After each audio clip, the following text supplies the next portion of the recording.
Fala pessoal, Mário Pisani aqui na área, e aí como vocês estão? Gravando esse vídeo aqui hoje na segunda-feira, a gente daqui a pouco está se aproximando aí do fechamento do mercado no pregão de hoje, mas para trazer aqui para vocês algumas atualizações do que vem acontecendo dentro dos mercados, né? Vocês devem estar vendo aí o dólar, nesse momento ele está dando uma puxada um pouco mais forte e agressiva aí para o lado positivo, estava subindo mais de 1%, né? E ainda continua forte. E todo esse movimento de escalada do nosso câmbio, assim como também a nossa Bolsa Brasileira, que também está caindo hoje 0,54, ele vem acompanhado aí de um certo pessimismo quanto ao lado fiscal aqui no Brasil. A gente vem acompanhando, né, sobre esses impasses do lado fiscal e a possível desoneração da folha de pagamentos, que, de certa forma, não deve acontecer, né, como estava sendo previsto ali, de repente, dentro da economia. E isso coloca em risco aí um déficit um pouco maior. O mercado esperava que o déficit poderia até ficar zerado em 2024, isso não deve acontecer. Agora se fala aí de um déficit na casa dos 50 bi, e se o déficit ultrapassar, tá, o 0,25% negativo nesse ano de 2024, ele coloca alguns gatilhos aí para 2025 e 2026, tendo que reduzir aí por conta do arcabouço fiscal. E aí isso também coloca em xeque, né, sobre esse possível cumprimento do arcabouço fiscal. Então isso aí gera bastante instabilidade no câmbio e a gente está vendo o dólar querendo se aproximar de 5. Ele pode até passar a 5 por conta disso. Além disso, a gente tem também aí o diferencial de juros que está sendo travado nesse momento por conta da economia brasileira versus a economia americana.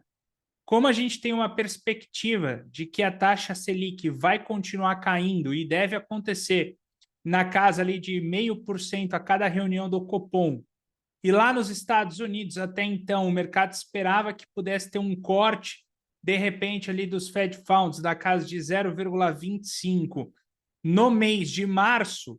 Isso diminuiria o diferencial de juros Brasil-Estados Unidos, então isso conseguiria apoiar um câmbio um pouco mais competitivo.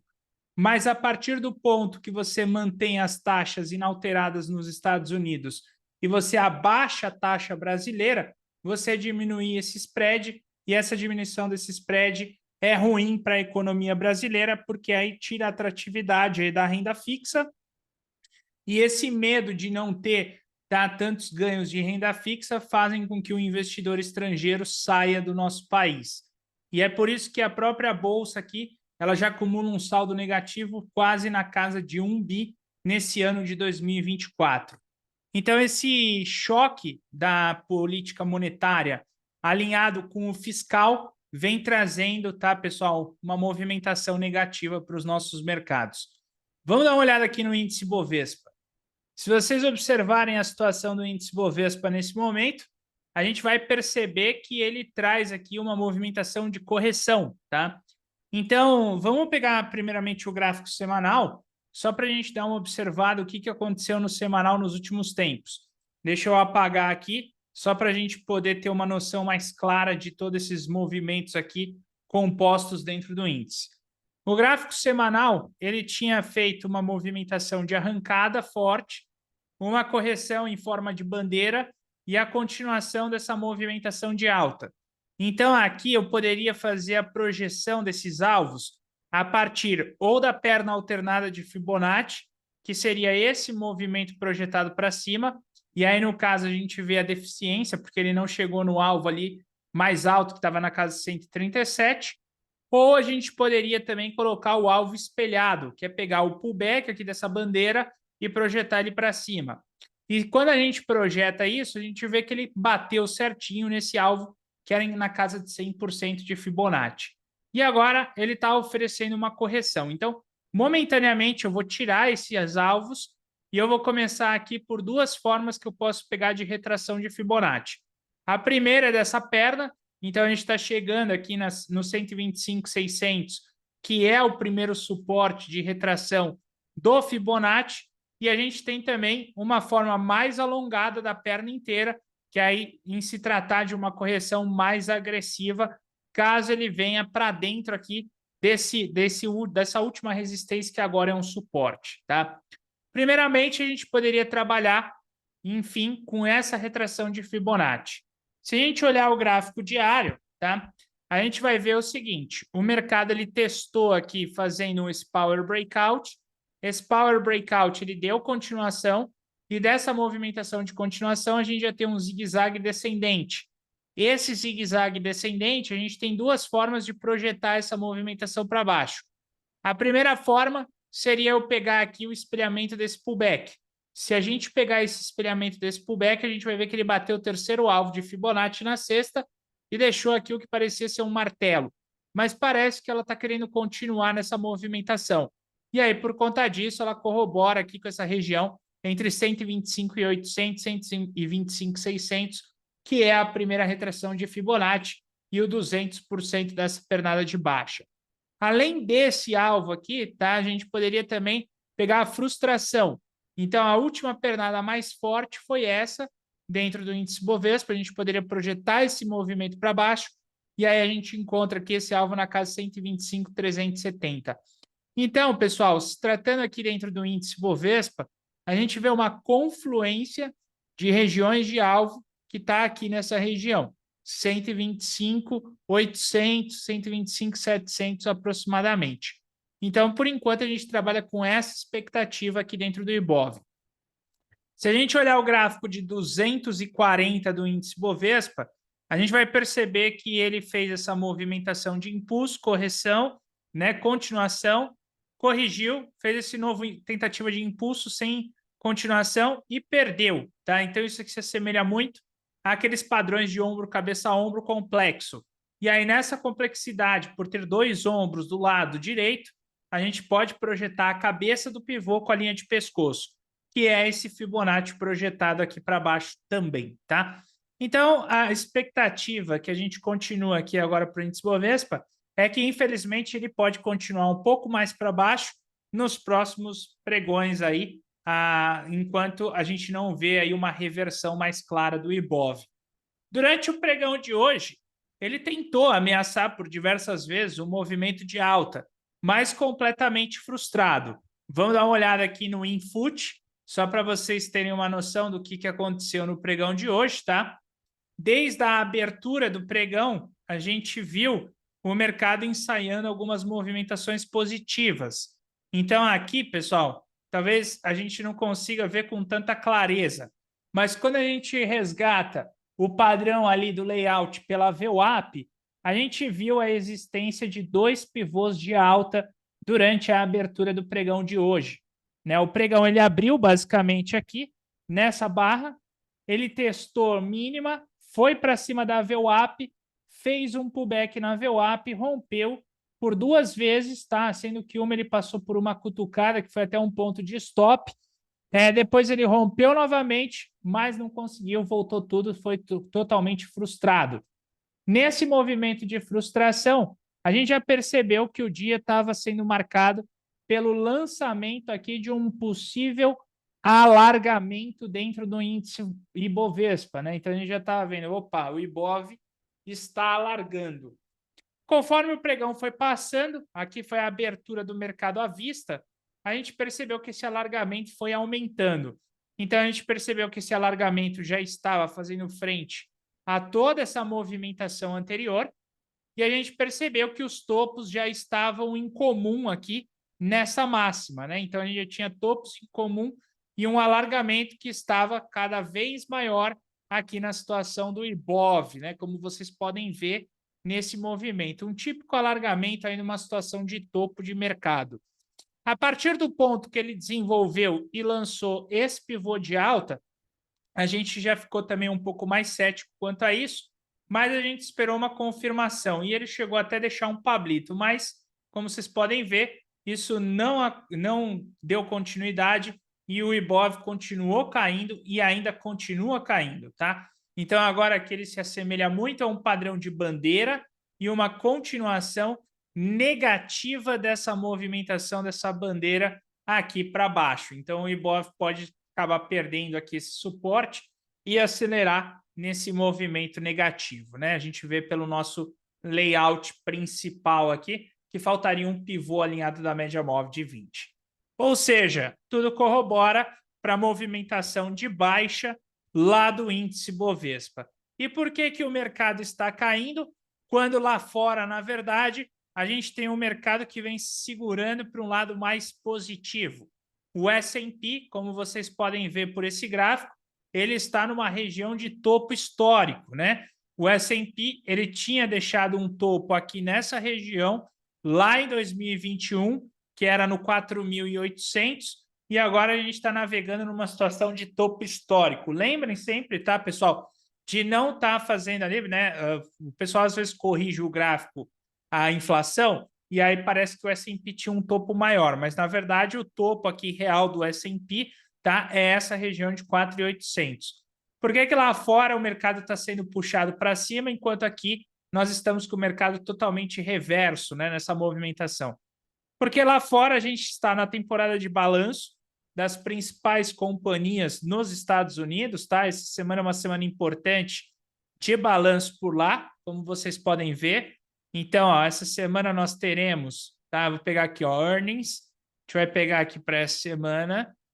Se vocês observarem lá fora, tá? Essa semana a gente tem balanço da Tesla, uma grande empresa, Visa, Johnson & Johnson, P&G, ASML, Netflix, Intel, tá? E o que acontece? O mercado lá fora, ele tem precificado com mais força, tá, pessoal? As principais empresas de tecnologia, como Microsoft, que vem fazendo topos históricos, como vocês podem ver aqui por esse gráfico, tá? Então aqui eu trago o gráfico da Microsoft, ó. Ela está em topo histórico já há um tempo, né? Ela tinha rompido ali 2021, bateu inclusive nesse alvo que era $401 aproximadamente, tá? E ainda tem padrão de continuação. Isso está sendo puxado principalmente ali em inteligência artificial, a Microsoft em si com seu serviço de nuvem está puxando as ações para cima. A gente tem também empresas como o Google, que também estão numa região, não é topo histórico o Google, mas ele está caminhando para essa região, então isso faz preço. A Amazon também vem caminhando numa região, como vocês podem ver, não é topo histórico, mas está caminhando ali em direção. A gente tem a Meta, que também está forte nos Estados Unidos. A Meta, ó, ela recuperou bem, né? Para quem lembra aí da crise do Facebook, quando eles mudaram o nome, né? Eles tinham o nome lá Facebook, mudaram para Meta, aconteceu todo esse desastre dentro das suas ações lá do Facebook.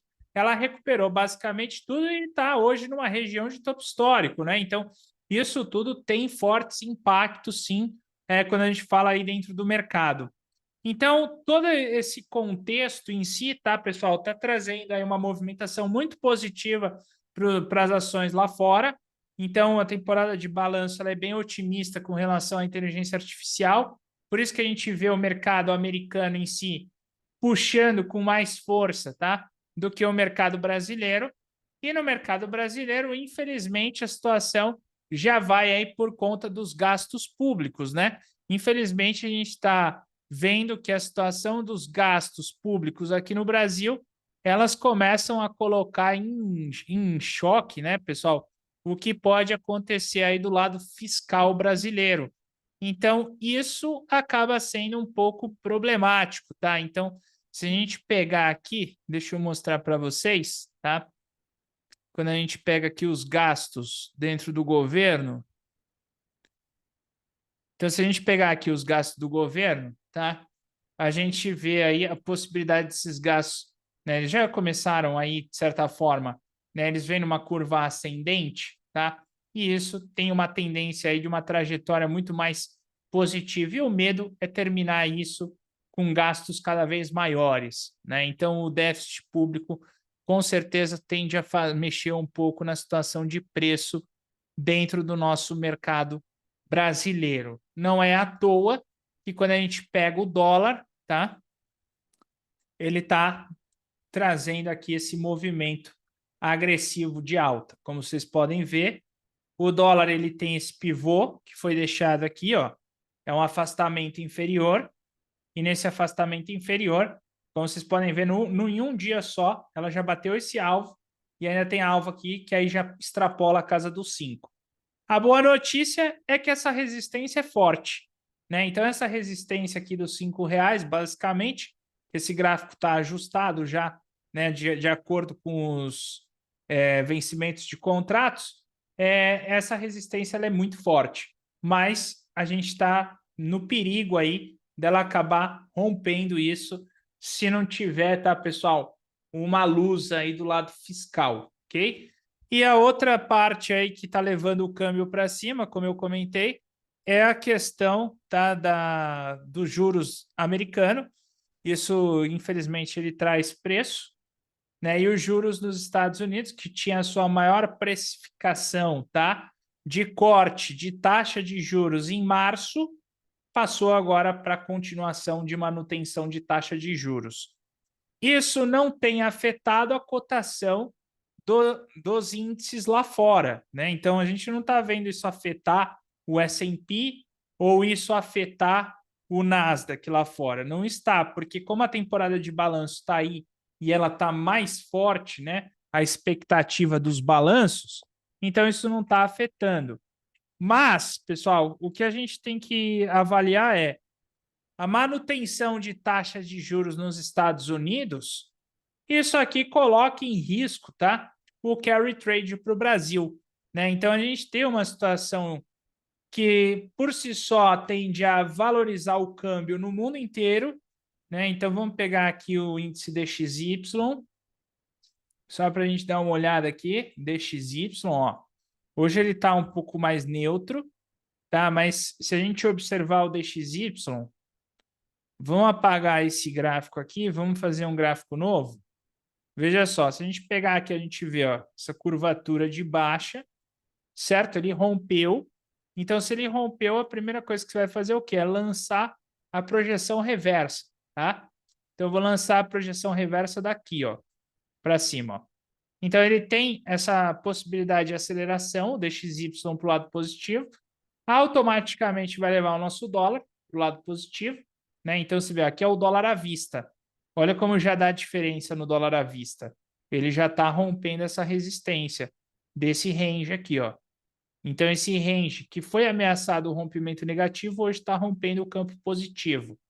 Se eu projetar o dólar à vista para cima, então a projeção vem daqui, ó. E essa projeção seria o dólar agora, 5,07, né? Então, isso daqui traz um pouco de preocupação, tá? Diminui o carry trade, aumenta as possibilidades de valorização do dólar também no mundo inteiro. E a outra parte que pega aqui seriam os juros nos Estados Unidos, né? Hoje o juros está calminho, ele está até caindo, mas você vê que a curva aqui de juros lá, ela já está apontando para o lado positivo de novo, ok? Bom, então por isso um dia bem complicado aí no índice futuro. E se falando aí do dólar, tá? A gente viu o dólar até um pouco mais tranquilo, porque ele ganhou, como ele ganhou força, no começo do pregão, estava mais complicado você ver esse aumento de força aqui do dólar, tá? Porque o começo do pregão ele começou, ele estava querendo lançar um pivô de alta, depois ficou querendo lançar uma trick entry, aí ela perdeu o suporte. A gente não viu isso como volta em V por causa da média móvel de 200 períodos. Ela lateralizou, ela lançou aqui um pivô de alta, ó. Só que esse pivô de alta, a média móvel de 20 num candle anterior apontava para baixo. Então, isso causou dúvida para a gente. Então, a gente não lançou esse movimento. Onde a gente viu que ela estava lançando aqui um contexto foi nesse movimento da trick entry. Como a gente já estava machucado ali pelo índice, a gente preferiu deixar um pouco de lado, mas repara como ele lançou o power e foi embora, né? Uma coisa, muitas vezes, não tem nada a ver com a outra. E agora o dólar, inclusive, tá, ele pode lançar aí um breakout de continuação do diário, né? Bem provável, inclusive, que isso aconteça, tá? Então, pessoal, como dá para a gente verificar aqui, tá, dentro do nosso dólar, a possibilidade dele bater os 5 é muito grande, dele romper os 5 é muito grande, visto todo o movimento que a gente está tendo aí, que não favorece a valorização do nosso real. Então, quais são os fatores que não favorecem nesse momento? Primeiro, o lado fiscal, tá? Então, esse lado fiscal ele está um pouco comprometido. A gente não sabe qual vai ser o tamanho do déficit, tá? Então já não temos aí o acordo da desoneração da folha de pagamentos, ou seja, isso vai deixar os gastos mais agressivos. A gente tem o lado da política monetária, que também vai pesar um pouco, tá? O fato do Brasil continuar cortando juros e nos Estados Unidos os juros permanecerem inalterados, isso diminui o carry trade, e aí diminuindo o carry trade a gente tem uma valorização do dólar e uma desvalorização do real. Então é isso que vem pegando no começo desse ano de 2024 aqui para o câmbio, e é por isso que o câmbio vem se valorizando. Quando que a gente pode ver alguma alteração nesse sentido, tá? A hora que a gente vê uma inversão da curva de juros lá nos Estados Unidos. Aí pode ser que isso contribua para o nosso dólar aqui no Brasil, para ele dar um pouco de respiro. Enquanto isso, a possibilidade de respiro dele começa a ficar bem limitada. Além disso, tem outras coisas, tá? Lá na China, a gente também tem um movimento que desfavorece nesse momento, tá, pessoal? O lado das commodities, né? Aqui está mostrando o minério de ferro em Singapura, ele subiu, mas o minério de ferro, tá? Lá em Dalian acabou indo para baixo, né? Então o minério de ferro ele não está no seu topo, não está se valorizando, então isso tira um pouco daquela vantagem das commodities.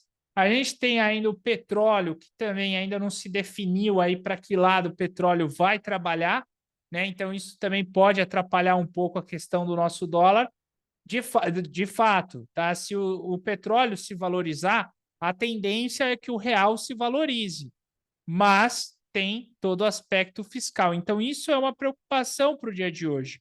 Porque se o petróleo está subindo 2% e o nosso dólar também está subindo aqui no Brasil, essa é uma preocupação mais interna do que externa, né, do movimento.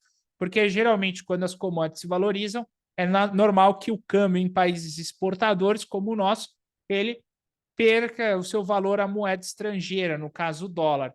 Mas aí o que pega um pouco mais pesado para nós é o movimento lá da China. A China teve a reunião também de taxa de juros, permaneceu inalterada as taxas, sem estímulo de política monetária no momento para a economia chinesa. As bolsas por lá, elas despencaram nessa segunda-feira. E esse movimento de baixa das bolsas por lá trouxe aí uma repercussão negativa aqui no nosso mercado para as ações da Vale, né? Então, quem acompanha a Vale aí, a Vale abriu num gapaço de baixa, tá testando média móvel de 200 períodos, mas sem uma expectativa de reversão, né? A Petrobras conseguiu se equilibrar por causa do petróleo, mas a Vale, lamentavelmente, aí uma movimentação de baixa e ela tem um peso grande no Ibov, ok? Bem, pessoal, acho que é isso, tá? Por hoje não vi grandes movimentos aqui dentro do mercado. Temos que esperar aí a definição da política monetária. Essa semana saem as primeiras prévias dos PMIs de 2024, então de janeiro, vai sair aí dos Estados Unidos e Europa. A gente também vai ter saindo, tá, o PIB do quarto trimestre dos Estados Unidos. A gente também vai ver a divulgação dos números do PCE, que é o índice favorito de inflação do Fed para essa semana. Então, vamos aguardar esses números ao longo dessa semana, além da temporada de balanços nos Estados Unidos que está se abrindo. Vamos aguardar, e quarta-feira da semana que vem, sem dúvida, é o principal dia aí, porque vai ser uma super quarta. Beleza? Eu vou ficando por aqui, vou desejar para todos vocês um excelente dia, uma excelente semana, e eu volto aí depois para mais atualizações para vocês. Valeu, pessoal. Grande abraço.